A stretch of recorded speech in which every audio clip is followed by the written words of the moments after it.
of strategic infrastructure. This is an issue which will be subject to discussions during the Conference for Peace organized by Switzerland next month. Their only way towards a fair and lasting peace is the path that is respectful of the sovereignty and territorial integrity of Ukraine. Thank you. Thank the representative of France for their statement. And I now give the floor to the representative of Ecuador. You have the floor. Gracias. Thank you, President. I thank Ms. Doughton and Ms. Howarth for their detailed briefings. Ecuador has noted with concern that the conflict in Ukraine is worsening and spreading, exacerbating the suffering of the civilian population and creating additional risks which may affect regional and global stability. The statistics are alarming. More than 10,000 civilians have lost their lives since the beginning of the conflict, including hundreds of children. More than 20,000 people have been wounded and millions have been displaced. Since the last time this Council discussed the humanitarian situation in Ukraine, the intensity and frequency of attacks has continued to escalate. Essential infrastructure, which includes hospitals and schools, have been destroyed or seriously damaged. This month alone, we have seen attacks which have disabled a number of energy installations, affecting access of millions of people to basic services such as electricity and drinking water. In recent days in the Kharkiv region, the impact of the attacks has been equally devastating, with many civilian victims and a significant increase in IDPs. We must recall that international humanitarian law is explicit in prohibiting attacks against civilians and civilian infrastructure. That being said, Ecuador appeals to the parties to adhere strictly to the principles of proportionality, distinction, and precaution to avoid an escalation of this cycle of suffering. Safe and unfettered delivery of humanitarian aid must be allowed and facilitated, and the life and safety of humanitarian workers must be respected and protected. Mr. President, Excellencies, colleagues, Ecuador maintains a clear positioned principle on this and other conflicts. We reject any violation of sovereignty and territorial integrity of states, and we support the peaceful settlement of disputes. The most effective way to put an end to the devastation suffered by civilians is a definitive cessation of hostilities. Until the weapons are silenced, the suffering of innocents will continue to rise, regardless of humanitarian efforts or protection measures that have been implemented, and therefore Ecuador urges the Russian Federation to put an end to its military operations in Ukraine and to comply with the ruling of the ICJ from the 16th of March 2022, and to make room for dialogue and diplomacy, the legitimate and effective ways for promoting peace. Thank you. I thank the representative of Ecuador for their statement. I now give the floor to the representative of Guyana. Thank you, Mr. President. I thank Ms. Lisa Doughton for the comprehensive update and note the contribution of Ms. Caitlin Howard.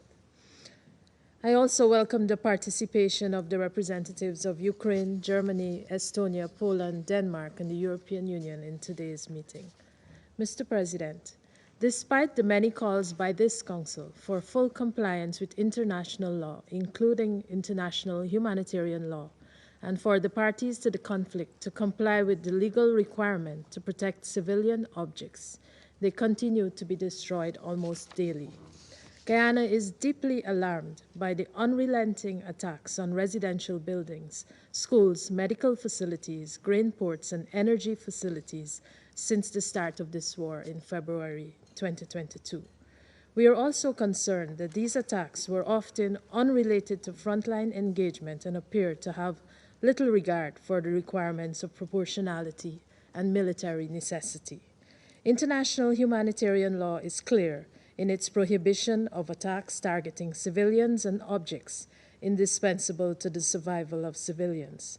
Yet, we continue to witness large-scale coordinated attacks on civilian infrastructure, including dozens of energy facilities, resulting in disrupted access to electricity and water supply for millions of people in multiple locations. The damage, destruction, or loss of functionality of energy facilities are having direct and reverberating effects on civilians. They are not only causing incidental civilian harm through the disruption of access to critical services, but are also resulting in loss of civilian life and injury to those living in nearby target sites, near to target sites. There have also been attacks on the Zaporizhia nuclear power plant ZNPP in Ukraine. Despite the many calls for an end to attacks on or near the site, the IAEA team of experts stationed at the site continues to report hearing military activities, including artillery and rocket fire in areas near the plant. This cannot and must not continue. Greater care must be taken to eliminate the persistent dangers posed to the safety of the ZNPP and to adhering to the 5 concrete principles and 7 indispensable pillars for ensuring nuclear safety at the site. Guyana reiterates its call for the parties to respect and adhere to international humanitarian law. We also urge them to commit to a serious political and diplomatic process toward ending the conflict and call for the withdrawal of Russian military forces from the internationally recognized territory of Ukraine. We maintain that prolonging this war poses increasingly grave risks for all concerned and for international peace and security. We further call for scaled-up humanitarian support to Ukraine and for humanitarian workers to be granted unhindered access to all areas, including the occupied territories. In closing, Mr. President, Guyana once again encourages the continued engagement of the international community to end this war as soon as possible. Thank you. I thank the representative of Guyana for their statement. I now give the floor to the representative of Japan. You have the floor, sir. Thank you, Mr. President. I thank Ms. Doughton and Ms. Howard for their valuable briefings. It is regrettable that we heard again today in a briefing from the UN about the many civilian casualties caused by the clear violation of the UN Charter by a permanent member of the Security Council. Russia's unprovoked war of aggression against Ukraine has resulted in the deaths and injuries of countless innocents, exacerbated the humanitarian crisis on the ground.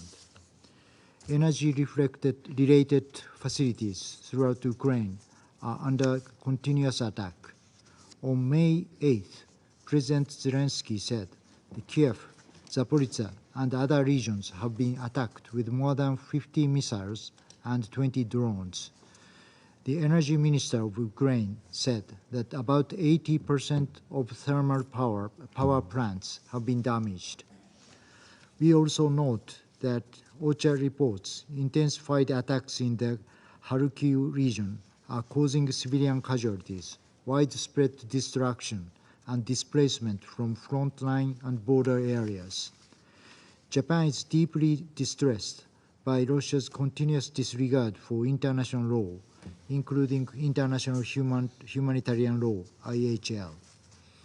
Attacks against civilians and critical civilian infrastructure are clearly prohibited by IHL. The international community will not tolerate impunity for those responsible and perpetrators of violations of IHL, and all heinous acts must be identified and held accountable. In addition, Japan condemns in the strongest possible terms North Korea's export and Russia's procurement of ballistic missiles, as well as Russia's use of these missiles against Ukraine. The transfer of those weapons, which is a clear violation of the relevant Security Council resolutions, supports Russia's war of aggression and increases the suffering of the Ukrainian people. We continue to monitor closely what North Korea gains in return. Mr. President, needless to say, a stable energy supply is foundation to people's lives. To this end, Japan has supported the recovery and reconstruction of Ukraine's energy infrastructure. This includes provisions of 2 large auto transformers, benefiting around 500,000 residents in Kiev, and the delivery of 6 mobile power supply vehicles to the Ukrainian Seaports Authority. Additionally, Japan has supplied 5 advanced gas turbines and transported 7 auto-transformers to help prevent energy shortages and maintain critical services for the over 5 million people during the challenging winter months. Japan remains committed to supporting the Ukrainian people through bolstering the electricity and heating supplies in Ukraine.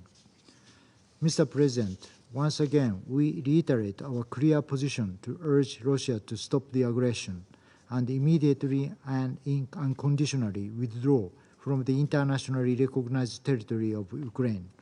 Japan continues to stand with the people of Ukraine and the UN Charter. I thank you. I thank the representative of Japan for their statement.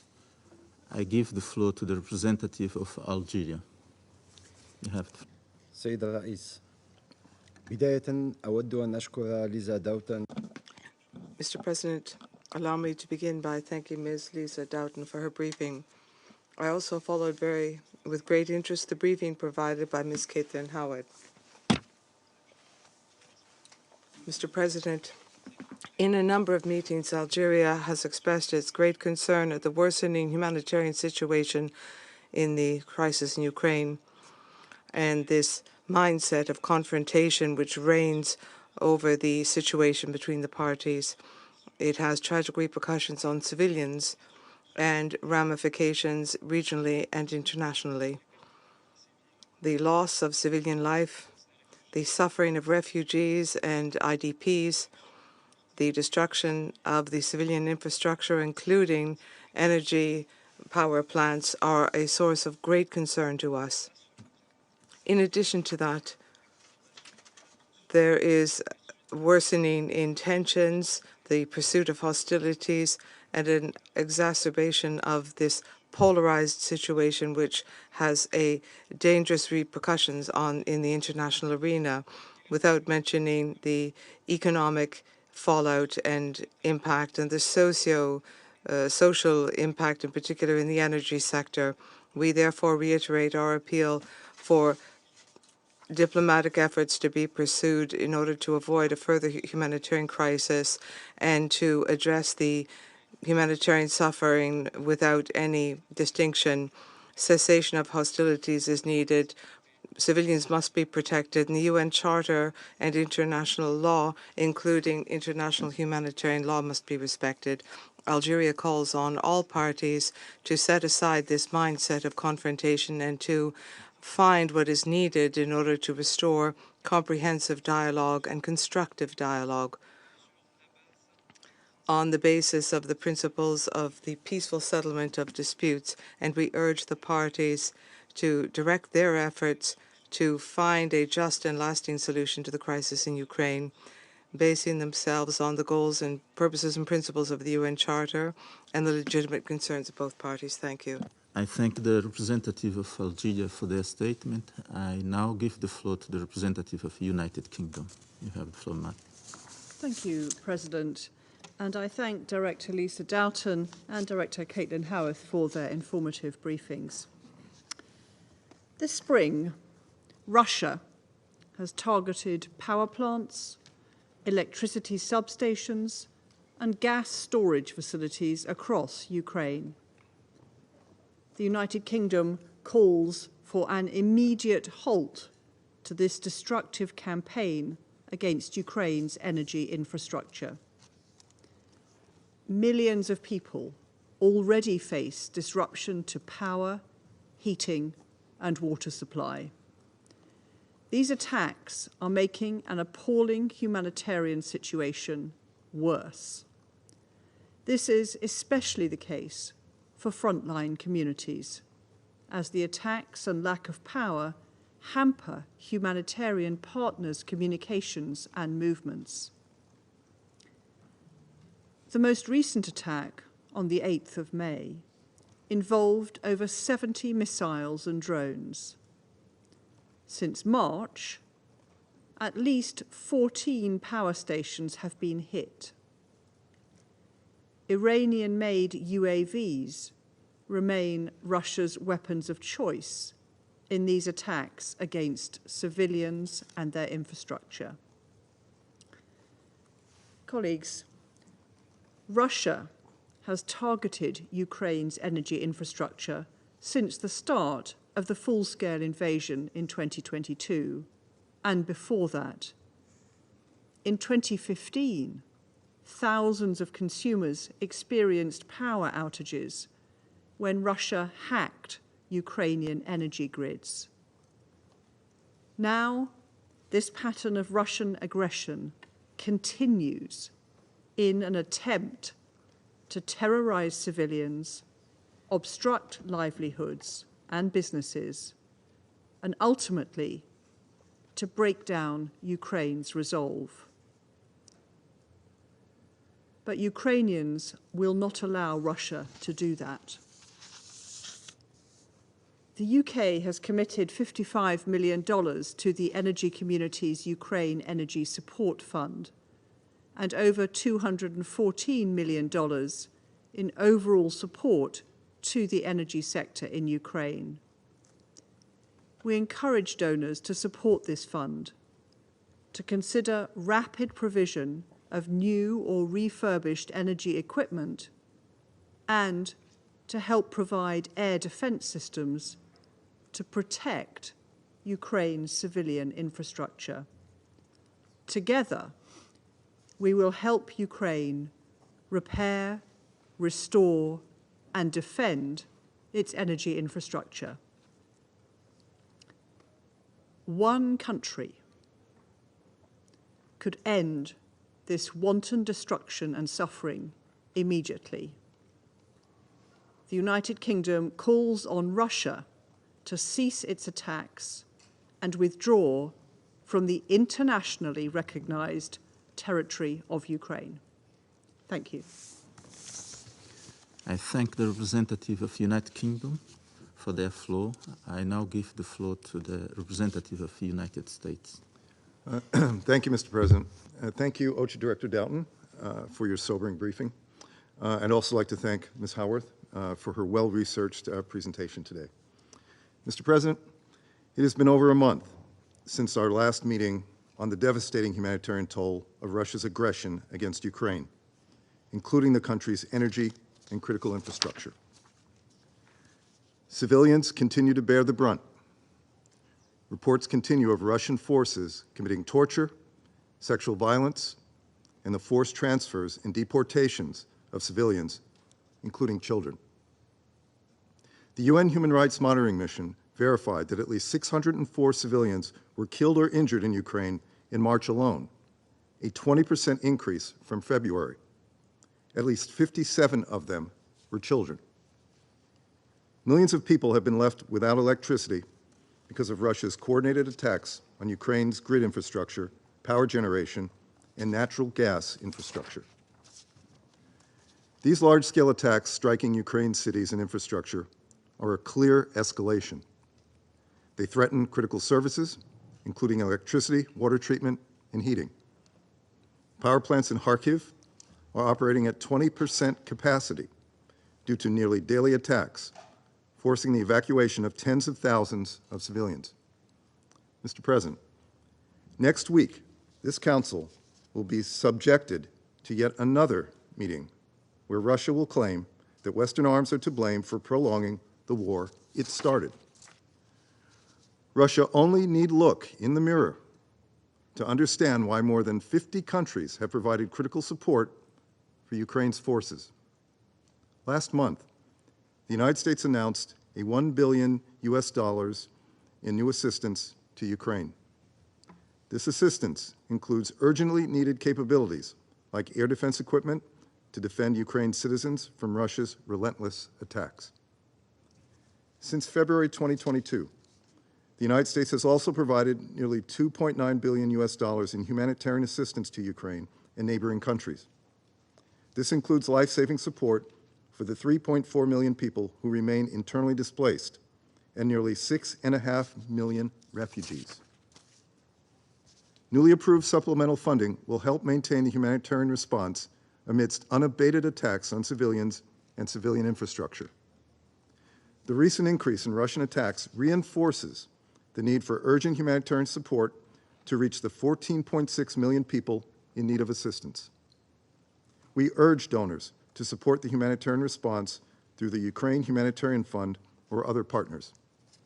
Mr. President, it bears repeating that Russia continues to deny international monitors and humanitarian organizations access to Ukrainian territory it occupies, as well as to facilities in Russia holding POWs and Ukrainian civilians. It bears repeating that Russia continues to procure ballistic missiles and other munitions from the DPRK in violation of Security Council resolutions. Fearing the mounting body of evidence against it, the Kremlin vetoed the mandate renewal for the DPRK panel of experts. It bears repeating that Russia continues to acquire Iranian UAVs, which are being used relentlessly against Ukraine's cities and civilian infrastructure. Mr. President, after over 3 years, the toll of Russia's aggression against Ukraine is well documented and researched. No amount of lies and diversions can cover up the sheer body of evidence. There will be accountability. But in the meantime, the way to end this war and the humanitarian crisis it has caused is clear.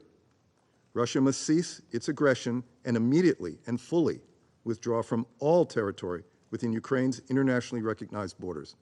Thank you, Mr. President. I thank the representative of the United States for their statement. I give the floor to the representative of Russian Federation. You have the floor, sir.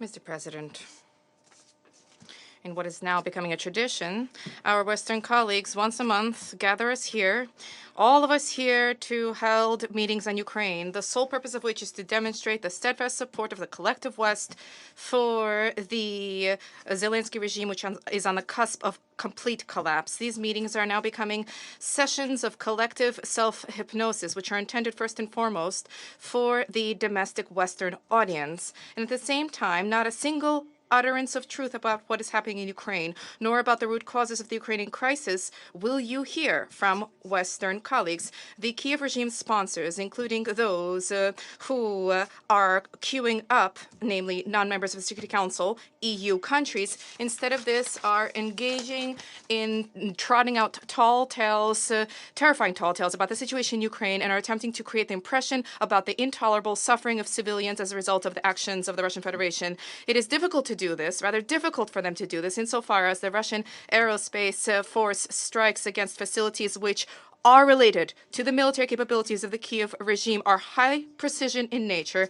The lives of Ukrainian cities are proceeding normally on the whole, if we are not to take into account the rounding up of Ukrainian men who the Ukrainian dictator is throwing into the front as cannon fodder against their will. This is an issue which we will return to later. We do not pity our Western colleagues insofar as these allegations appear odd, given the numerous video rolls with the destruction of alleged civilian objects in Ukraine. I refer to elevators, post offices, stores, and so on. These are images which clearly show the form of the detonation of munitions and fuel. It is sufficiently difficult to also explain why, after the strikes on alleged peaceful hotels and areas of relaxation on the internet, there are hundreds of obituaries of Ukrainian military personnel which appear. And at the same time, Western capitals continue to demonstrate a selective blindness when it comes to the crimes perpetrated by the UAF, insofar as they run counter to the mendacious portrayal of the world which they're trying to impose on their societies. In this picture in Ukraine, there are no violations of human rights and thousands of political prisoners. There is no Russophobia, no nationalism, no glorification of and whitewashing of the henchmen of Hitler, who claimed the lives of hundreds of thousands of Jews, Poles, Russians, and Ukrainians during the war, denying the sole argument. They use the single argument to deny all of this, and that argument being that the president of Ukraine is a Jew.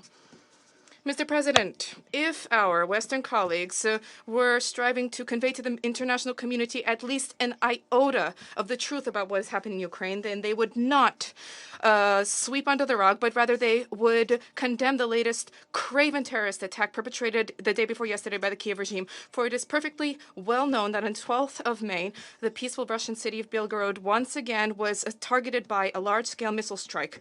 For this purpose, 3 types of missiles were used: a tactical Tochka U missiles, the MLRS, as well as the Czech-made Vampire systems. At 11:40 in the morning, as a result of the 5th attack during that day, one of the entrances of a residential building was destroyed. The missile was launched from the area of Volchansk, that is from the territory under Ukrainian control. 15 peaceful civilians died. 17 people received injuries at varying levels, including the victims included an infant, a month-and-a-half-old infant. Unfortunately, the shelling of Belgrade continued throughout the entire day, and the rescue operations had to be suspended several times even. On Sunday, another 3 people died. And this is just one instance of how those encountering the advancement of the Russian troops throughout the entire front and those experiencing more and more setbacks on the battlefield. I refer to Ukrainian nationalists. In their impotent rage, they are striving to shift their rage to target peaceful Russian cities, targeting them with strikes in a violation of the norms of international humanitarian law. Of course, for all of these crimes, first and foremost, the Zelensky regime is responsible. However, the culpability of Western countries at the same time is equal, insofar as the sponsors of the Kiev junta continue to provide it with long-range weapons, providing it with intelligence, and sending their instructors and mercenaries to Ukraine in the illusory hope of inflicting a strategic defeat upon the Russian Federation and seeking to attempt to weaken our country. We will have an opportunity to discuss these destructive actions of NATO countries in detail during a 20 May meeting, which will be convened at our initiatives. For this reason, we will not dwell on that right now.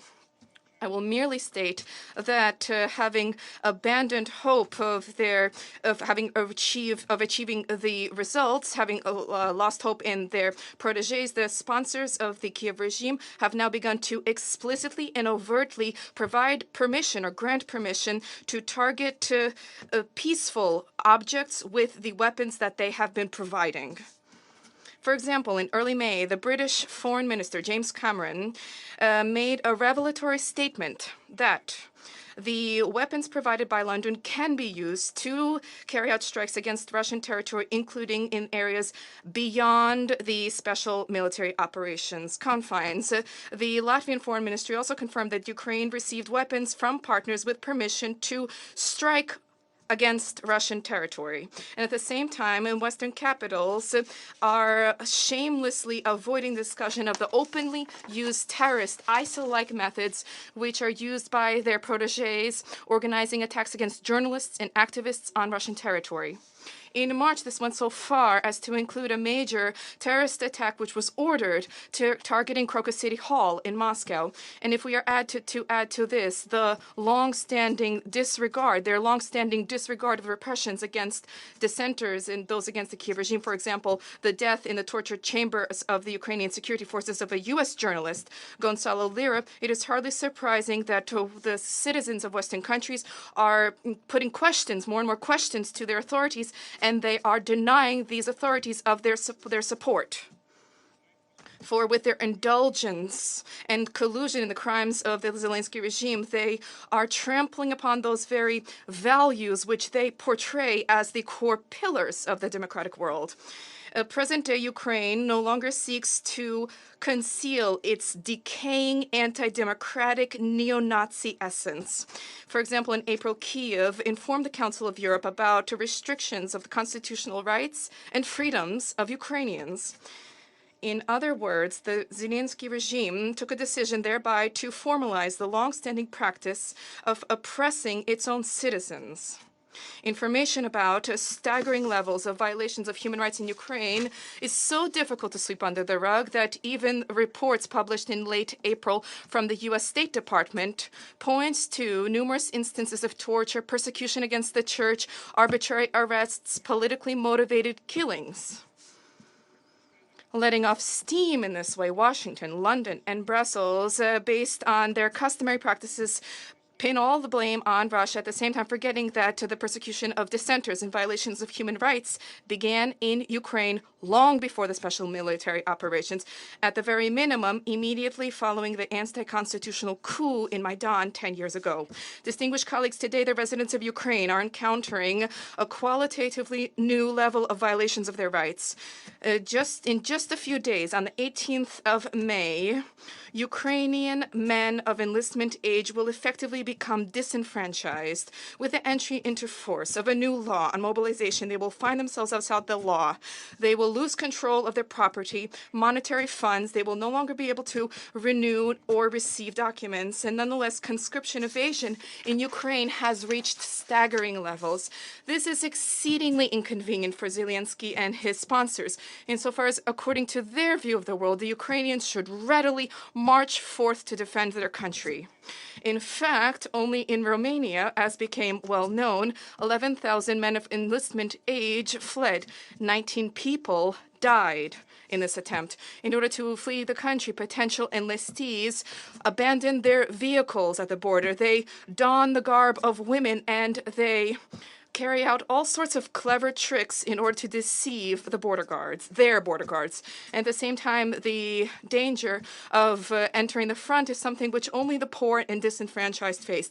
The wealthy, of course, have opportunities to bribe their way out. And when it comes to the children of those holding power, that story is completely different. They have long been spending the funds stolen by their parents, including Western assistance abroad.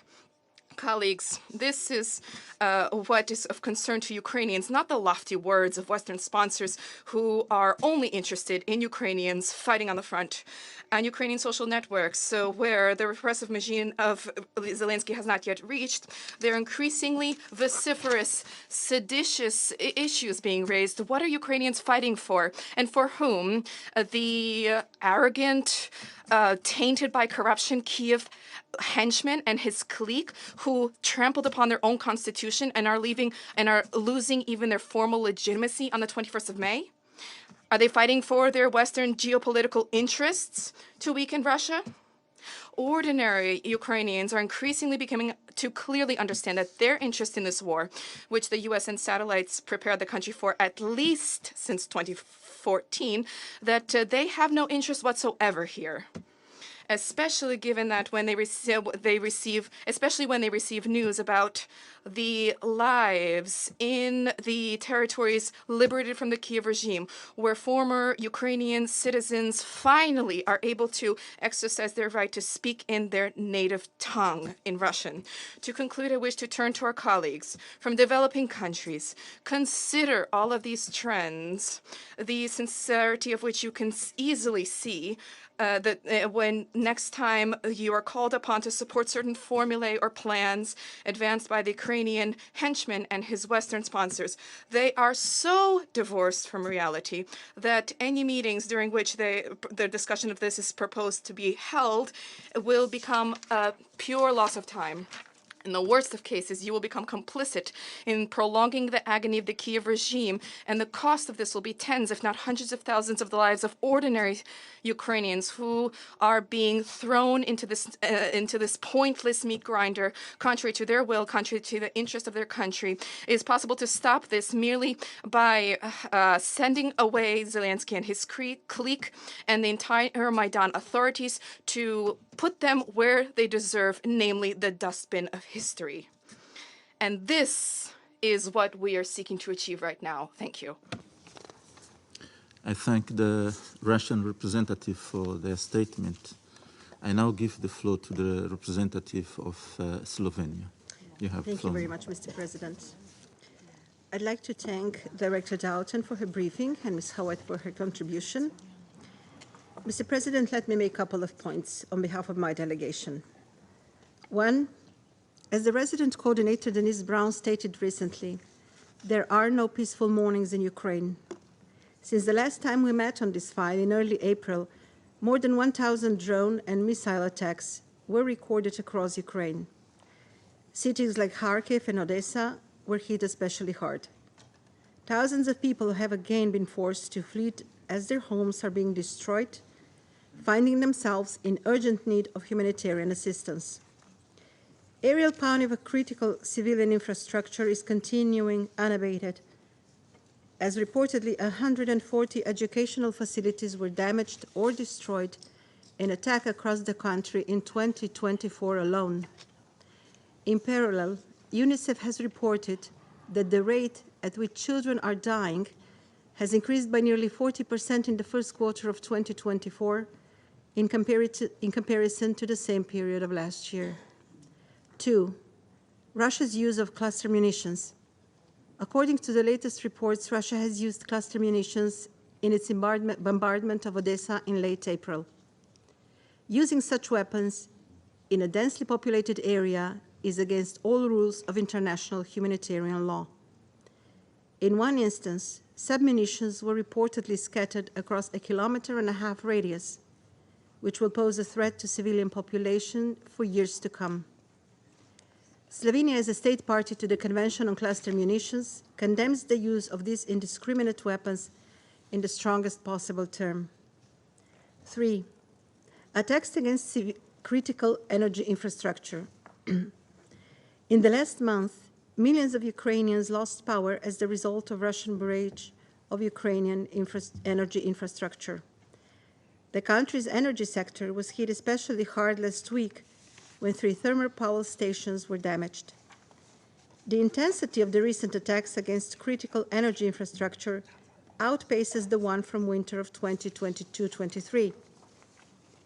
Let me recall the arrest warrants issued by the International Criminal Court against 2 Russian commanders who are alleged to be responsible for war crimes of directing attacks at civilian objects and inhumane acts, including the campaign of strikes against energy infrastructure carried out in that period. These attacks seek to impair Ukraine's economy and are obviously not directed against military targets. This is a clear violation of international humanitarian law, and it needs to stop now. Mr. President, Ukrainian civilians have suffered too long. They and the wider region need a tangible prospect for peace. We call on Russia to stop with its subversive actions and give peace a chance. I thank you. I thank the representative of Slovenia for their statement. I give the floor to the representative of Sierra Leone. Thank you, Mr. President. Thank you for convening this briefing. I also thank Ms. Lisa Dotson for her briefing. We acknowledge the contribution of Ms. Caitlin Howarth. I welcome the presence and participation of the representative of Ukraine in this meeting. Mr. President, 2 years since the start of the conflict in Ukraine have resulted in civilian deaths, widespread damage and destruction of homes, schools, hospitals, and vital civilian infrastructure, including energy infrastructure, leading to a dire humanitarian crisis. We are deeply concerned about the deteriorating humanitarian situation in Ukraine, which is being particularly exacerbated by attacks on critical energy infrastructure.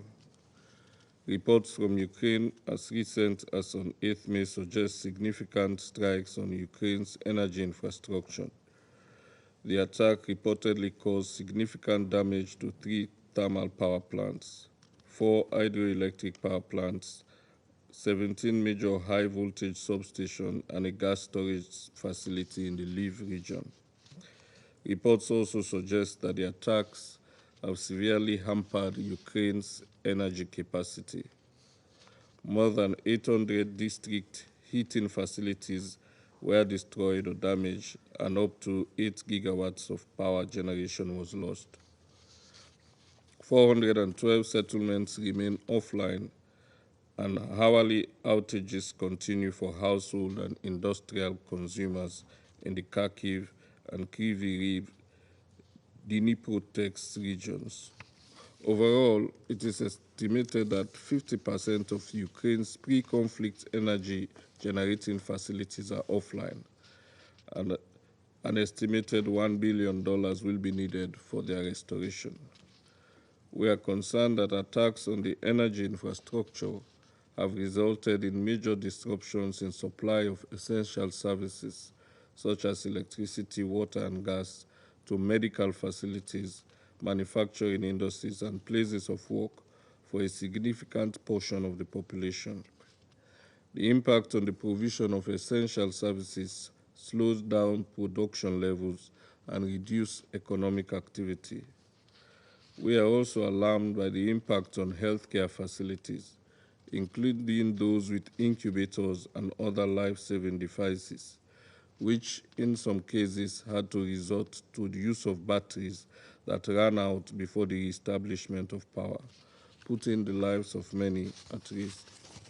Mr. President, given the devastating impact of the conflict in Ukraine and parts of the Russian Federation on the civilian population, we call on the parties involved in the conflict to adhere to their obligations under international law, including international humanitarian law, to protect civilians and civilian infrastructure, including energy facilities in the circumstances. In acknowledging the efforts of the international community to address the humanitarian consequences of the conflict, we stress the urgent need for more coordinated international efforts to address the humanitarian crisis in Ukraine. The 2024 Humanitarian Needs and Response Plan for Ukraine must be fully supported to ensure the well-being and protection of civilians affected by the conflict. Let me close, Mr. President, by urging all parties to prioritize the protection of civilians and critical infrastructure, including energy generating and gas facilities, to prevent further harm and ensure the restoration of essential services for the well-being and stability of civilians. We reiterate our call for meaningful steps to be taken towards the immediate cessation of hostilities and the parties to the conflict to engage constructively in good faith towards finding a political and diplomatic solution, recognizing the legitimate concerns. We also reiterate our call for the full respect of the national sovereignty and territorial integrity of Ukraine within its internationally recognized borders. I thank you. I thank the representative of Sierra Leone for their statement. I give the floor to the representative of Malta. Thank you. I would like to thank Director Doughton and Ms. Howard for their briefings. As we have heard, the death and destruction toll are getting heavier by the day. At least 10,800 civilians have been killed, including 600 children, and more than 20,000 civilians have been injured. Also, according to the Ukraine Humanitarian Needs Response Plan, 14.6 million people are estimated to be in need of assistance across Ukraine.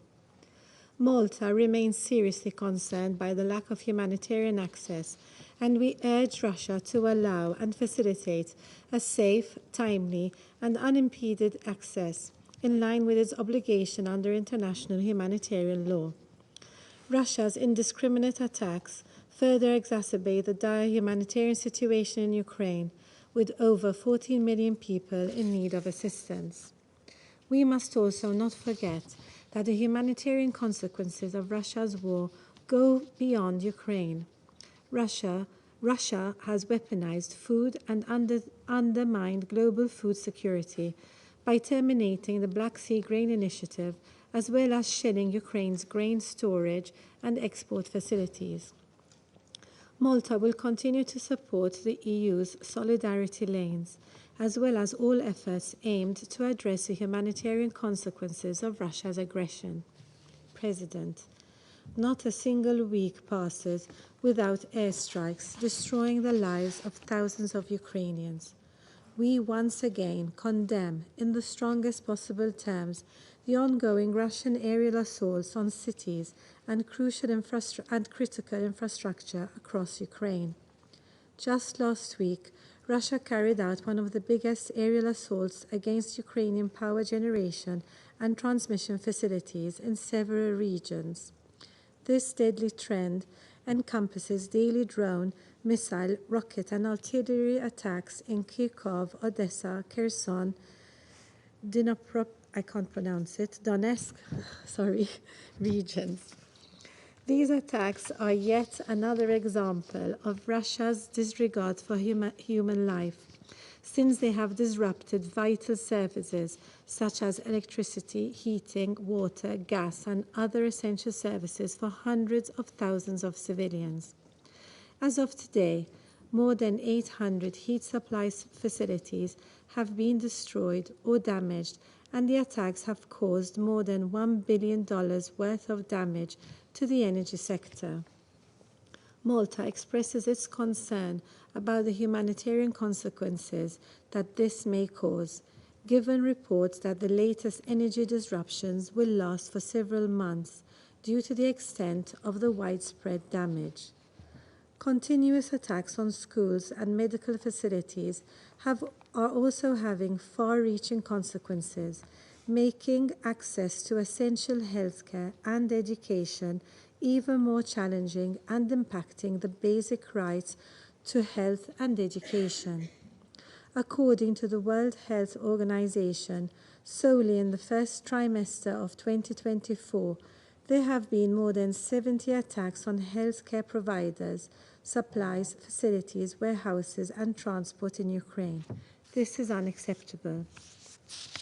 The impact of the war is also linked to mental health risks and trauma amongst millions of Ukrainians. Children have endured the loss of family members, their homes, and schools. These scars may last a lifetime. Furthermore, risk of gender-based violence have heightened, while the most vulnerable, often women, boys, girls, and older people, face the greatest challenges. President, for more than 2 years now, we have witnessed an unprecedented suffering and loss for Ukraine and her people. Russia's war of aggression is an affront to the principles to which the UN was built and constitutes a violation of international law, including the UN Charter. Russia's attacks continue to blatantly violate international humanitarian law and international human rights law. The Russian Federation must be held to account for the damage caused by the senseless war and for all other serious crimes committed. We express our full support to the mandate of the Independent International Commission of Inquiry on Ukraine under the auspices of the Human Rights Council, as well as to the important work undertaken by the Register of Damage caused by the aggression of the Russian Federation against Ukraine. In closing, Mr. President, Malta reiterates that the only way to achieve a just and lasting peace would be for Russia to unconditionally and completely withdraw all its forces and military equipment from the entire territory of Ukraine within its internationally recognized borders. Thank you. I thank the representative of Malta for their statement. I now give the floor to the representative of Switzerland. You have the floor. Merci, Monsieur. Thank you, Mr. President. I would also like to thank the Director of OCHA, Ms. Doughton, and Ms. Caitlin Howarth, Director of the Yale Humanitarian Research Lab's Conflict Observatory Team, for their briefings. We welcome that voices of science are being brought to address this Council. In the meantime, in Ukraine, facts confirm the continuation of massive attacks on the civilian population and infrastructure. Switzerland condemns all these attacks, which have killed and injured civilians in populated areas. Last week alone, several children were injured and schools and a hospital were damaged. As Ukraine fights for its future, all those who can build it, including children, must be protected. The civilian population and civilian infrastructure must never be targets. Once again, we call on all parties to strictly respect IHL and to protect the civilian population and infrastructure. We have observed an increase in attacks on critical energy infrastructures. In total, 9 regions across Ukraine, including those far from the front lines, have experienced disruptions to their electricity supply last week. The situation around the Zaporizhzhia nuclear power plant remains worrying. The 5 principles established by the IAEA for the prevention of an accident at this nuclear power plant must be respected in all circumstances. All aspects of life are affected by ongoing attacks. Millions of homes have been left without electricity, heating, or water supplies due to power cuts. The worrying developments in Kharkiv Oblast demonstrate the humanitarian impact of the intensified hostilities. Imagine for a moment what it means to live your daily life in Ukraine today. Workers who travel to work by train are putting their lives at risk because of attacks on railway installations, as has happened in Dnipropetrovsk, Kharkiv, Donetsk, and Cherkasy. Students who rely on e-learning are denied access to education due to power cuts, and humanitarian personnel risk their safety as they deliver essential aid under difficult conditions. Under international humanitarian law, humanitarian actors must never be attacked, and their mission must be respected and protected. Mr. President, Switzerland reiterates that Russia must put an end to its military aggression against Ukraine. We remain determined to do everything in our power to contribute to a just and lasting peace in Ukraine in accordance with the UN Charter. It is in this spirit that Switzerland will host the first high-level summit for peace in Ukraine on June 15th and 16th. We are aware that the road to a genuine peace process will be a long one. However, Switzerland is convinced that setting up a platform for high-level discussions represents an important step forward. We hope to be able to count on the participation from all regions of the world to create a common understanding of what a possible peace process requires and to define together a roadmap on how to involve both sides in a future peace process. Thank you. I thank the representative of Switzerland for their statement. I now give the floor to the representative of the Republic of Korea. You have the floor, sir. Thank you, Mr. President. I also thank Ms. Doughton and Ms. Howard for their timely and insightful briefings. It is deeply regrettable that Russia has escalated its unjustifiable attacks against Ukraine in recent months and further expanded the front into Ukraine's northeastern borders near Kharkiv over the last week, despite the international community's condemnations. As Russia's full-scale invasion has persisted for more than 2 years, we are witnessing an erosion of our common principles intended to save people from the scourge of war. The brutalities of the war in Ukraine are not only demonstrated by more than 10,000 civilian casualties, but also by the impacts of the war reverberating into global food security, regional nuclear safety, and massive destruction of infrastructure. In recent months, in addition to attacking hospitals and schools, Russia has also been targeting the energy infrastructure across Ukraine, including thermal and hydroelectric power plants and gas storage, as Ms. Doughton eloquently described today.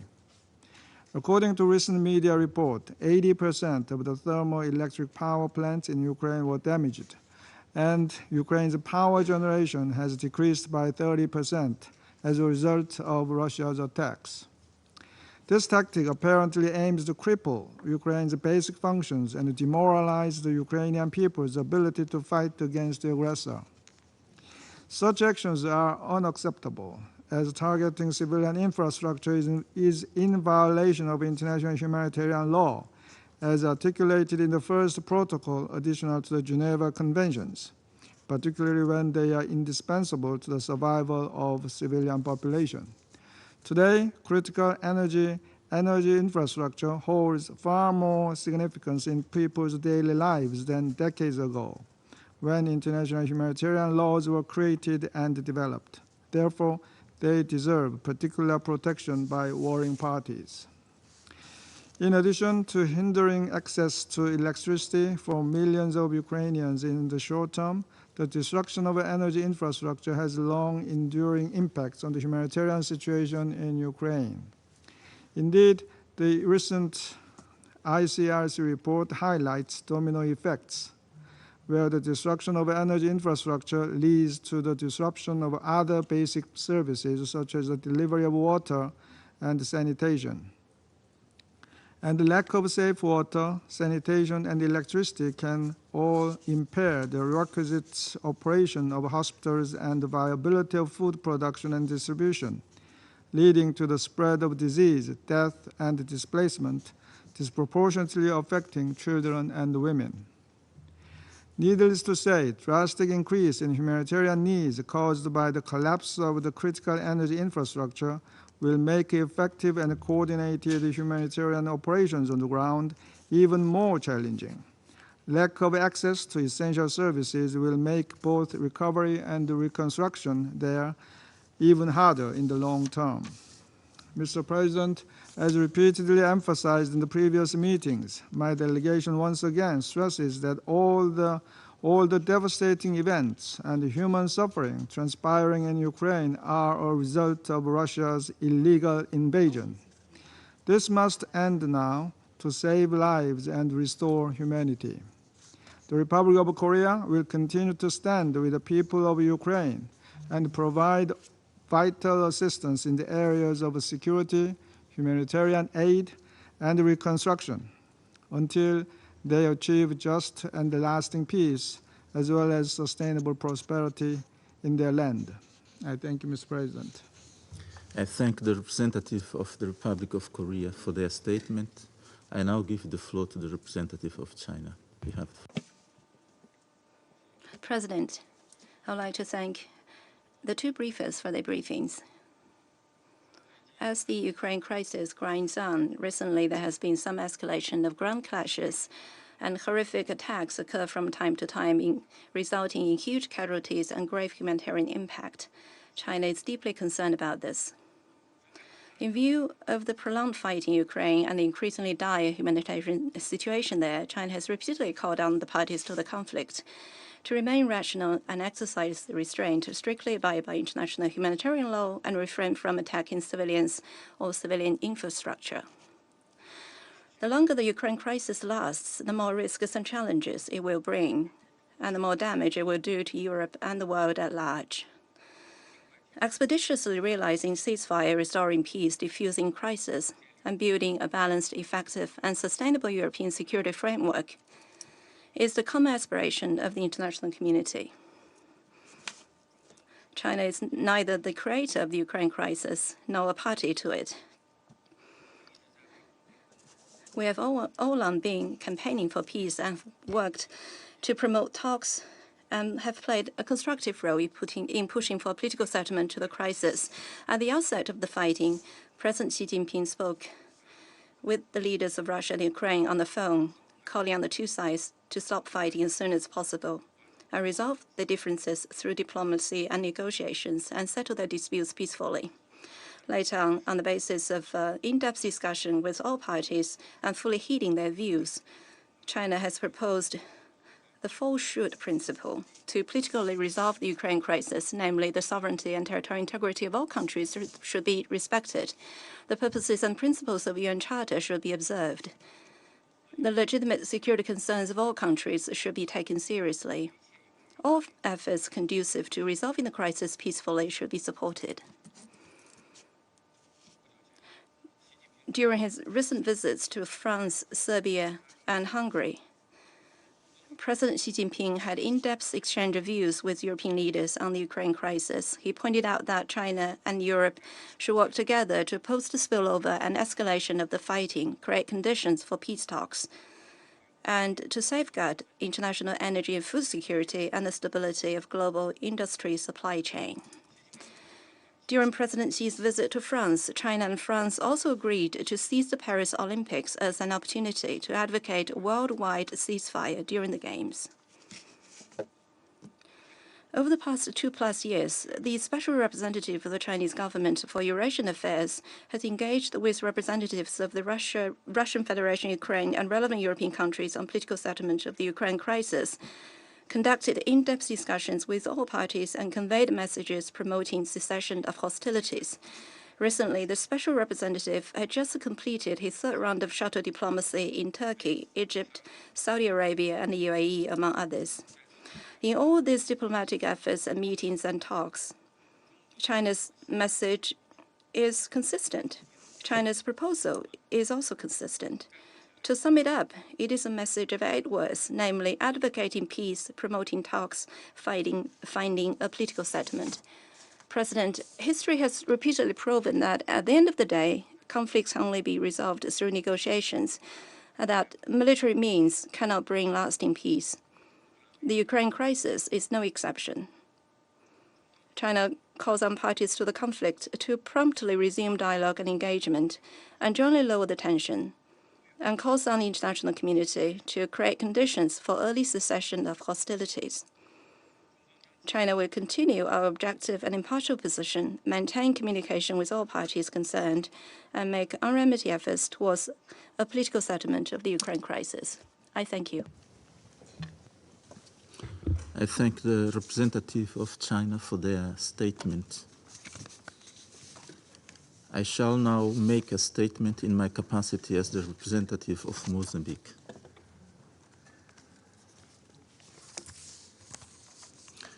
I thank Ms. Lisa Doughton and Ms. Kathleen Howard for their insights.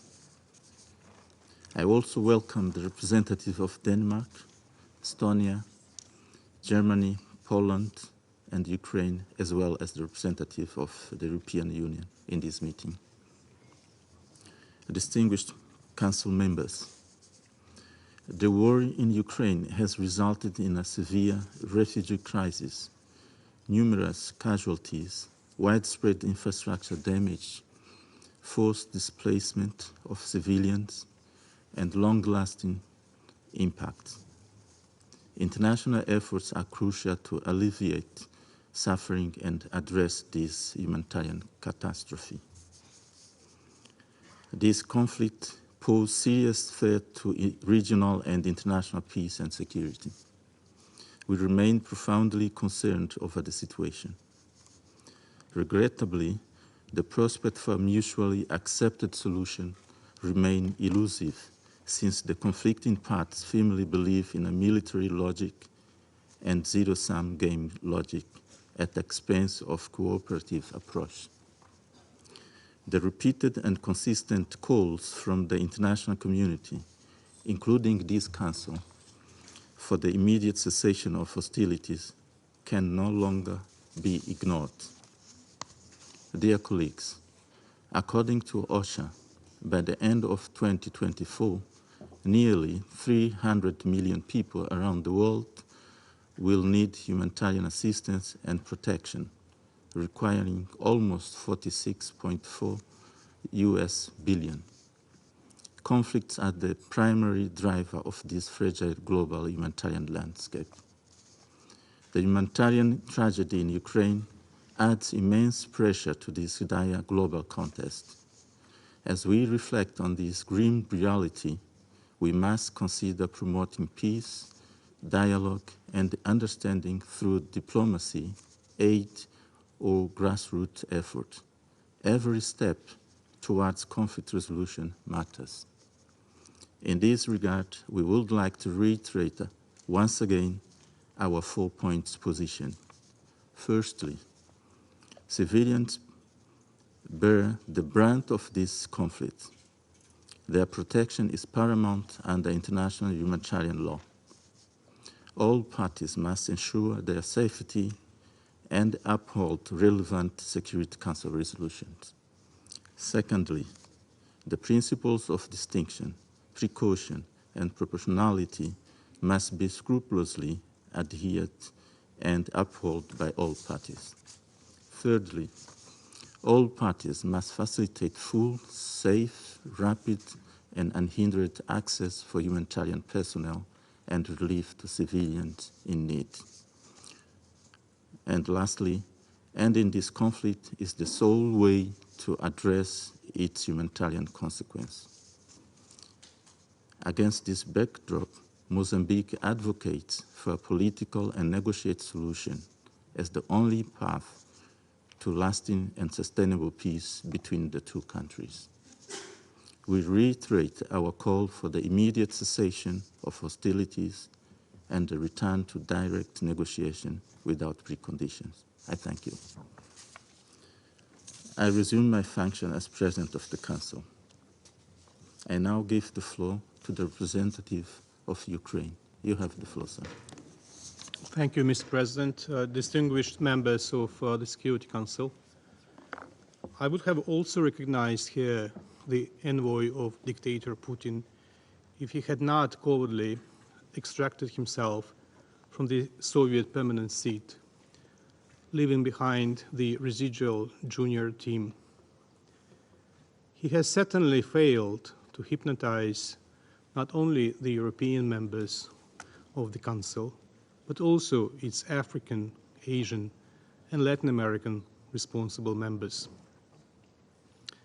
My sympathy, however, goes to the UN interpreters. I thank Ms. Dufton and Ms. Howarth for their briefings. On May 10th, the Russian army launched a new offensive targeting the northern Kharkiv region from Russian territory. The immediate aim is Vovchansk, which, along with nearby settlements, faces relentless artillery shelling, airstrikes, and the use of guided aerial bombs. The Ukrainian forces so far hold the line to prevent Russian troops from advancing to Kharkiv, the second largest Ukrainian city, and one of the main targets of fierce Russian missile attacks and airstrikes over the past months. Heavy defensive battles are underway in the border area in the north of Kharkiv region. The situation remains extremely dangerous for the local civilians. As reported by OCHA Ukraine, Russian attacks in Kharkiv region over the past few days have led to civilian deaths and injuries, including among children. These casualties contribute to the overall number of 1,993 children killed or injured since Russia started its invasion. This number, as UNICEF stated yesterday, the UN has been able to confirm, but the actual number is yet to be verified. The Ukrainian authorities swiftly initiated evacuations of civilians from the areas targeted by Russian attacks to safer locations. Nearly 6,000 residents have been evacuated since the assaults began, with the operation ongoing. Russian forces persist in razing Ukrainian towns to the ground without regard for the local population's suffering, with Vovchansk becoming the latest victim, akin to Bakhmut or Marinka. And the above is carried out by the country that installed itself in the Soviet seat as a permanent member of the Security Council, a seat that carries special responsibility for maintaining international peace and security. In fact, the Kremlin does not even care about the safety of their own population. The destruction of a multi-story residential building in Belgorod on Sunday is another example of Putin's disregard towards Russia's own citizens. It goes without saying that Russia will not allow independent international experts on the site. Instead, we have heard immediate propaganda allegations against Ukraine. It speaks volumes, however, that the local authorities and the Russian Ministry of Defense have issued different versions.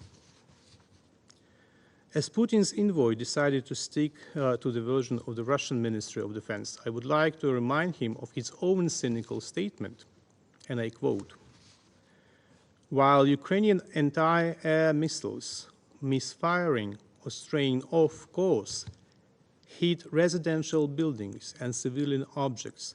Harm is also being caused by debris falling in residential areas solely because Ukrainian air defense systems are located here.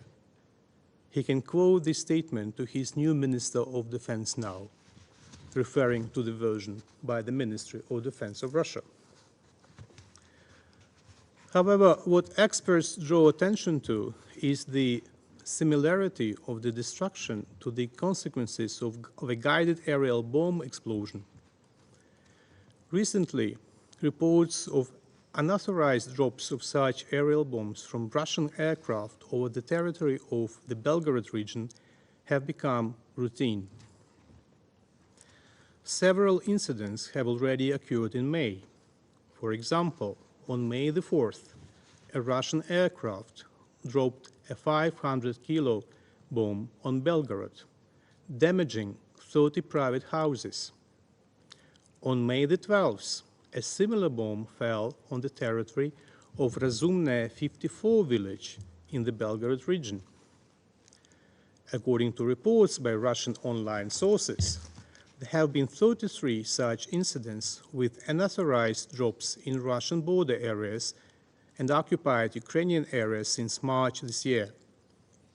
Given these numbers, it was just a matter of time before such destruction happened in Belgorod on Sunday.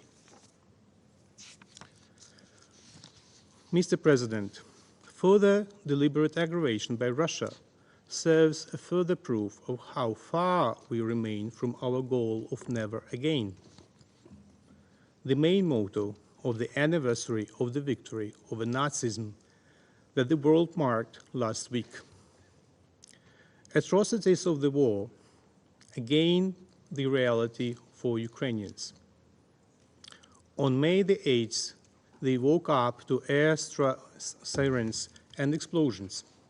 That day, 55 missiles and 21 drones attacked energy and other critical infrastructure in 7 Ukrainian regions, from west to east. The next day, Ukraine again sustained new Russian attacks against its energy generation facilities. Since the end of February, Russia has carried out 388 strikes on 131 energy infrastructure facilities, hydro and thermal power plants, dams and transmission systems. These strikes destroyed almost all of Ukraine's thermal power generation.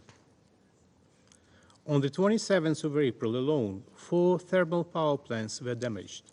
On May the 8th, 2 more hydroelectric power plants were attacked by Russia and are no longer in operation. And all this is done by a country that called itself a friend of the UN Charter.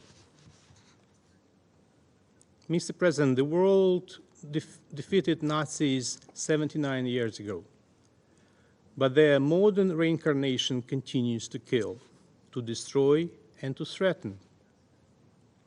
Like Hitler, Putin used to salami slice neighboring countries. Having tested the world's reaction, he came to a similar conclusion to the one Hitler arrived at prior to September 1939, and he moved ahead full scale in February 2022. It speaks volumes that the so-called list of unfriendly states elaborated by Moscow coincides to a great extent with the list of the anti-Hitler coalition. Those who defeated Nazism are enemies for modern Russia, and now Moscow threatens these states with nuclear saber-rattling and makes them subjects for obnoxious verbal attacks. In contrast to 1939, Europe today is actually cognizant of the threat posed by Russia. Now Ukraine is the only country in the world being attacked by ballistic and cruise missiles almost daily. In April alone, Russian forces launched over 300 missiles, almost 300 Shaheds, and more than 3,200 guided aerial bombs. On May the 1st, missile strikes hit Odessa and Zolochiv, Kharkiv region, claiming 2 lives and injuring 19, while causing damage to civilian infrastructure. Further attacks on May the 3rd and Orthodox Easter, May the 5th, in Kharkiv, left more casualties, with a total of 380 shelling incidents recorded in the first week of May alone. Today, the Russian forces targeted a multi-story residential building in the heart of Kharkiv, resulting in injuries to at least 16 individuals, including 3 children. And don't forget that all this is being done by a country that declared itself the main fighter against Nazism at the United Nations. Mr. President, the situation in the temporarily occupied Ukrainian territories for the local population remains alarming. The Russian occupation army is full of convicted murderers, and the practice of recruitment of Russian prisoners in exchange for pardon persists. Some cases are shocking even for Russians loyal to Putin's regime. For instance, recently, the Russian media found in the Russian army 2 infamous murderers, a cannibal by name Dmitry Malyshev, who murdered several people and ate the heart of one of them, and the maniac Alexander Maslennikov, who killed and dismembered 2 women. It seems that these particular skills are currently in high demand in the Russian army. Therefore, instead of serving long prison sentences, both were recruited from their prison cells to the Russian army and sent to Ukraine to kill Ukrainians. As follows from Putin's speech on May the 9th, such people are real heroes of Russia. Upon returning to Russia, these heroes resumed their previous activities of violence.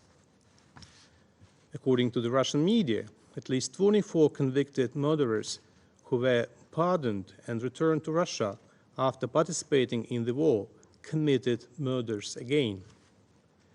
The actual number of crimes committed by the ex-convicts is likely much higher. It is hard even to imagine how residents in the occupied areas of Ukraine suffer as rapists and murderers serving in the Russian army enjoy full impunity for crimes against them. Reports from the Independent Commission of Inquiry on Ukraine and the Office of the High Commissioner for Human Rights starkly outline the extensive and systematic use of torture by Russian aggressors. This includes the use of sexual violence as a weapon against Ukrainian civilians and prisoners of war, reaching a level of brutality and impunity that even shocks seasoned experts. And all the above is carried out by a country whose Orthodox Church leader openly advocates for war and even blesses weapons to kill Ukrainians. Mr. President, all the above crimes cannot be committed perpetually. It must be stopped. When faced with such a widespread and severe war of aggression, a global effort is necessary. Therefore, on the 15th and 16th of June, the first summit on peace in Ukraine will take place in Switzerland. We have invited all peace-loving nations, and each nation can really bring peace closer. The summit will build on the discussion on Ukraine's peace formula and other various visions of the peace process. The summit will be a first step of a high-level political start towards a comprehensive, just, and lasting peace in Ukraine based on the UN Charter and key principles of international law. As we are approaching this summit, Russia, however, intensifies its spreading of lies about a so-called peace deal that Ukraine and Russia were allegedly close to in spring 2022. Indeed, the delegations met, but the positions were so far away and Russia's demands were so bizarre that the prospect of a real solution was not even remotely in sight. It is clear why Russia focuses the public on the Istanbul talks in March 2022. It tries to shift the focus from what happened in February 2022. It is clear why Russia blames the Ukrainian president for undermining a deal that was never going to be reached in reality. It tries to make the way to real peace impossible. The name of the person who actually ruined the prospect of peace is Putin. He has been ruining peace in Ukraine for more than a decade, first by occupying Crimea and parts of the Donbass in 2014, then by obstructing the Minsk and Normandy peace processes, then by launching full-scale war of aggression, and then by refusing to end it. This is why the war drags on. Only together can we stop Russia and put an end to its aggressive plans for the rest of Europe. For this to happen, keep supporting Ukraine and don't buy Russian lies. Therefore, it is really important, not only for Ukraine, that the majority of nations attend the summit. The more active the world is now in restoring a comprehensive, just, and lasting peace for Ukraine, the more likely it is that the others in the world will not become the victims of similar aggression. It is not brute force that should determine the world order, but the UN Charter. And in unity, we can force Russia to comply with it. The summit in Switzerland will particularly focus on energy and nuclear security, safety of navigation, and humanitarian issues, notably exchange of all for all and return of children who were forcibly deported to Russia. A stable, predictable peace, a stable, predictable, peaceful world is a world in which no one can spread violence and chaos, destabilization and pain as Russia does now. There are no state borders or natural barriers that can stop the spread of radiation. There is no nation that would simply put up with the captivity or deportation of people by a hostile state. There is no nation that would accept that someone turned its cities into ruins. The peace formula must work for everyone, and it is a common interest of strategic nature for us all to show unity of purpose at the summit in Switzerland. I thank you. I thank the representative of Ukraine for their statement. I give the floor to the representative of Germany. You have the floor, Madam. Thank you, Mr. President, for giving me the floor. And I would also like to thank Director Lisa Doughton from OCHA and Ms. Caitlin Howarth for their valuable insights. Mr. President, Russia is relentlessly continuing its bombing campaign against Ukraine's critical infrastructure.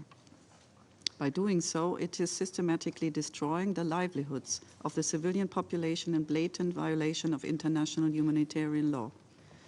In line with its imperial ambitions, Russia is trying to subjugate Ukraine, a sovereign and peaceful country.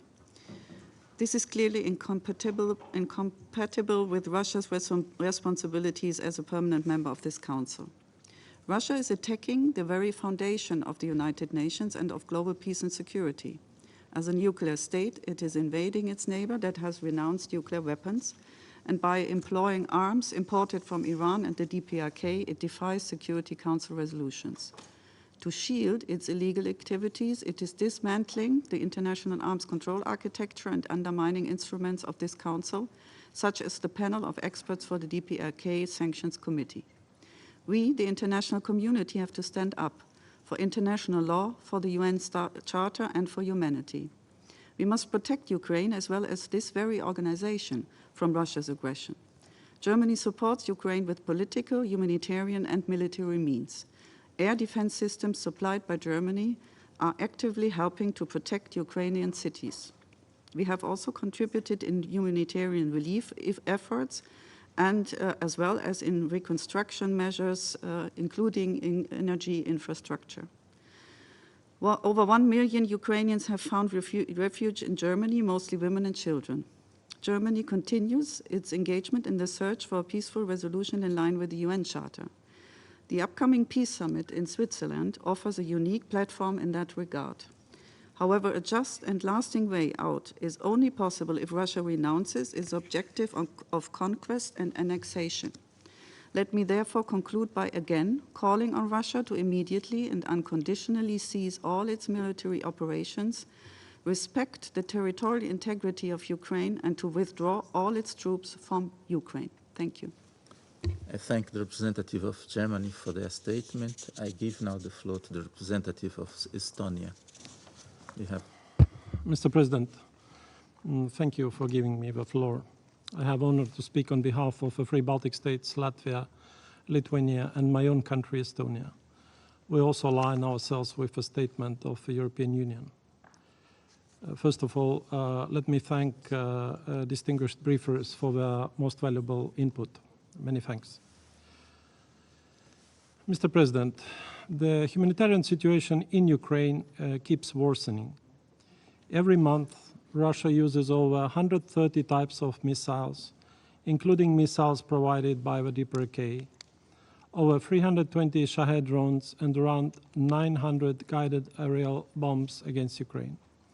As of late, we can also add chemical weapons to this list. These weapons are systematically used to kill and maim Ukrainian civilians, destroy homes, schools, hospitals, and places of cultural heritage, attack food storage facilities, and wipe out Ukrainian energy infrastructure on a daily basis. Russia's bombs have destroyed over 80% of Ukrainian thermal power plants and 50% of hydroelectric power plants, while it claims that it only targets military objects, including here in this room. Based on that, I can only conclude that either Russian soldiers have a disastrously poor aim rate, or that a permanent member of the Security Council is a pathological liar.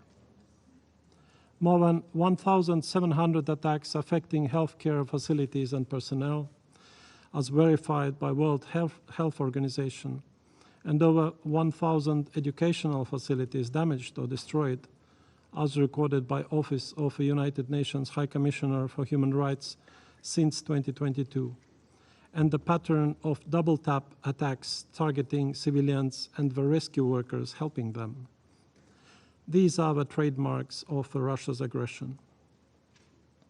We condemn Russia's constant and systematic violations of the UN Charter, international law, including international humanitarian law, the UN Security Council resolutions. We also recall the decision by the ICC to indict 2 Russian military commanders for alleged war crimes, which include deliberate attacking civilian targets and energy infrastructure in Ukraine. Mr. President, while the people of Ukraine continue to show remarkable resilience, we underline the need for sustaining humanitarian aid, including urgent support for the restoration of energy infrastructure. Estonia, Latvia, and Lithuania have altogether contributed over $100 million worth of humanitarian aid to the people of Ukraine, and we will continue to support Ukraine until its victory. At the same time, we call upon all peace-loving member states to participate at the Peace Summit taking place in June in Switzerland, to contribute to comprehensive, just, and lasting peace in Ukraine, based on principles of the UN Charter and respect for Ukraine's sovereignty and territorial integrity. Let me use this opportunity to remind that 18th of May will mark the 80th anniversary of Crimean Tatars' mass deportations carried out by the totalitarian Soviet regime. The systemic forced deportations were a widely used colonial tactic led by Stalin to suppress dissent and enforce Russification, by the way also widely used in the Baltic countries. Mr. President, to conclude, The aging dictator who usurped the power in Russia by re-electing himself complained last week that Russia is going through a difficult period. I have a humble recommendation to ease Russia's heavy burden. The solution is simple and has been repeated uncountable times by many around this very table and around the globe, indeed. Withdraw your military forces immediately, completely and unconditionally from the entire territory of Ukraine within its internationally recognized borders. I thank you. I thank the representative of Estonia for their statement. I now give the floor to His Excellency Mr. Stavros Lambrinidis, head of the delegation of the European Union to the United Nations. You have the floor, sir. Thank you, Mr. President. I have the honor to speak on behalf of the European Union and its member states, the candidate countries North Macedonia, Montenegro, Albania, Ukraine, the Republic of Moldova, Bosnia and Herzegovina, and Georgia, as well as Andorra, Monaco, and San Marino, align themselves with this statement. Lisa Doughton and Caitlin Howard have shown a stark light on the grave humanitarian consequences of Russia's aggression against Ukraine. Every discussion on Ukraine must start by stating one unequivocal fact. Russia's illegal, unprovoked, and unjustified war of aggression constitute a manifest violation of international law, including the UN Charter and the resolutions of the General Assembly. As my German colleague stated very eloquently, on a daily basis, this is aggression not just against Ukraine, but against this organization right here as well. This is why, first, Russia must uphold international law and cease its attacks on Ukraine's civilian infrastructure now. Second, Russia and its leadership must be held fully accountable for the war of aggression. A P5 member that tramples on the UN Charter has heightened responsibilities, not lower ones. And third, all nations, North and South, East and West, must come together in support of a just, lasting, and comprehensive peace in Ukraine. President, these past weeks, Russia has continued its missile and drone attacks on Ukraine's energy infrastructure, destroying a significant portion of Ukraine's energy generation capacity. Thousands over thousands of Ukrainians now lack access to electricity.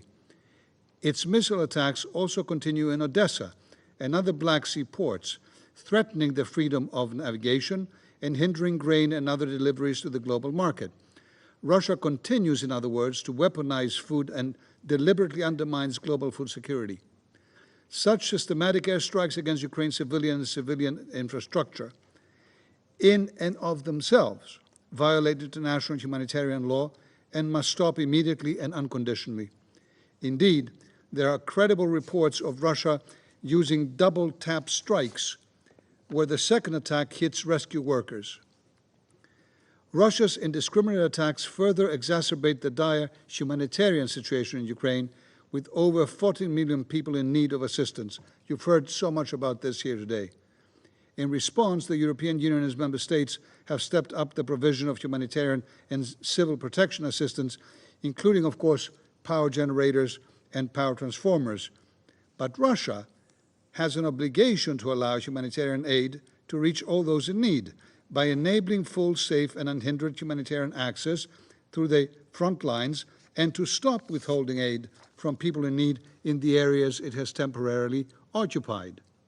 We recall the legally binding order of the International Court of Justice of March 22 for Russia to immediately suspend its military operations in Ukraine, legally binding. Third parties must immediately cease providing material support to Russia's war of aggression or other kind of cuddling.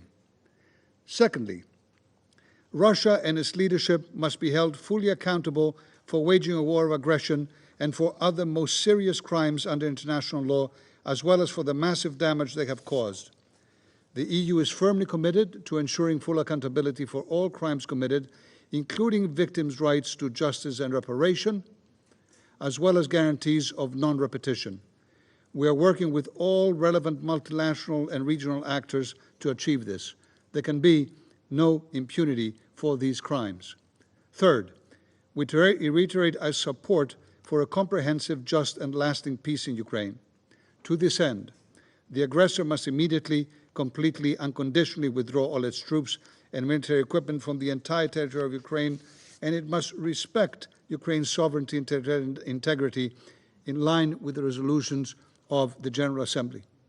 We welcome Switzerland's initiative to host a summit on peace in Ukraine next month and call on all states to participate. The international community must reaffirm the centrality of international law, including the UN Charter and its principles.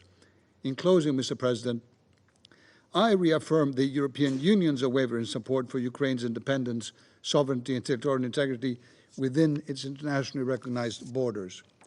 The EU will continue to support Ukraine for as long as it takes. As for Russia, stop your systematic and brutal bombing of Ukrainian civilians and civilian infrastructure right now. Stop your illegal war and the illegal and inhumane means that you are using to pursue it. Enough is enough. Thank you. I thank the head of the delegation of the European Union for that statement, and I give the floor to the representative of Poland. You have the floor, sir. Mr. President, Excellencies, we thank Mozambique for organizing this timely meeting and Madam Briefers for their insightful interventions. Russia's war continues to tragically affect hundreds of thousands of civilians across the Ukraine on a daily basis. Being aware of how steep a price the Russian military is paying in human lives for any gains on the front lines, Moscow is bent on taking vengeance on the civilian population of Ukraine as a sort of punishment. Acting this way, Russia tries to degrade Ukrainian economy and society, making large parts of Ukraine uninhabitable, also by extensive mining operations. Speaking about the humanitarian aspect of this war of aggression, we must not only concentrate on the front lines alone, but also keep in mind the Ukrainian territory under temporary Russian control, including the illegally annexed Crimea, where innocent civilians continue to be subjected to the unimaginable abuse and denied even the most basic rights and freedoms. The purpose of those barbaric actions is clear: to destroy the lives of Ukrainian people, intimidate Ukraine and those who support it. In this context, we are particularly appalled by the ongoing deportations and transfers of Ukrainian children and their forced Russification. Mr. President, as we heard, the current wave of attacks by Russia against civilians is particularly brutal. Indiscriminate strikes, like the very recent ones on the schools in Nicosia and Kharkiv, resulted in serious damages and power shutdowns, aggravating the already existing humanitarian crisis by limiting the local population's access to healthcare, education, clean water and food. Those attacks bear only significant negative environmental risks, including the risk of a nuclear incident that repeatedly raises concerns of the AIA experts. Poland is extensively cooperating with Ukraine in the field of energy security. At the same time, Mr. President, by focusing on its aggressive military campaign against Ukraine, Russia is continuing to curtail the basic rights and freedoms of its own population. The cause of the war keeps trickling down the ordinary Russian citizen, whose needs are being neglected and the government's unrelenting pursuit of its illusory war objectives. The bill of the war will be repaid for a long time by the future Russian generations. Mr. President, the international community must stand with Ukraine and do everything to make Russia stop its aggression. We welcome Switzerland's initiative to host a summit on peace for Ukraine in June. We are convinced that it should be the demonstration of the broadest possible commitment to the principles of sovereignty, independence, unity and territorial integrity of Ukraine within its internationally recognized borders. Poland supports President Zelensky's peace formula as a plan for just, comprehensive and lasting peace in Ukraine and for ensuring that enduring security on the European continent. Ukraine fell victim of the Russian aggression, and it is Ukraine only who should be listened to as to the ways of any further peace agreements. And I thank you. I thank the representative of Poland for their statement, and I give the floor to the representative of Denmark. You have the floor, madam. Thank you, Mr. President. I have the honor to speak on behalf of the 5 Nordic countries, Finland, Iceland, Norway, Sweden, and my own country, Denmark. We thank the Presidency of Mozambique for the opportunity to address the Council and the briefers for sharing their valuable updates.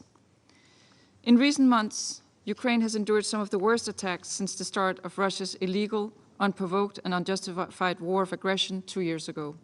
Every single day, the devastating consequences are felt by civilians around the country. More than 10,800 civilians have lost their lives, the actual numbers likely higher, and many more have been injured, including a growing number of children. Russia's systematic and detrimental attacks on Ukraine's energy infrastructure are heinous and illegal, as they target civilian objects and objects indispensable to the survival of the civilian population. Since 22nd March, there have been 5 massive attacks damaging over 80% of Ukraine's non-nuclear power plants. This has included dangerous attacks on hydroelectric infrastructure with added risk of environmental disasters in case of dam breaches. The attacks have disrupted the access to electricity and water for millions of Ukrainians, particularly in Kharkiv, where Russia is carrying out a dreadful campaign of daily attacks. As a consequence, Ukraine has been forced to impose restrictions on power consumption in several regions around the country. Unless Russia immediately halts its attacks and the energy infrastructure is quickly restored, there will be grave consequences for the civilian population during the coming summer, and even worse in the winter ahead. We reiterate that attacks against civilians and civilian objects are strictly prohibited under international humanitarian law and must stop immediately.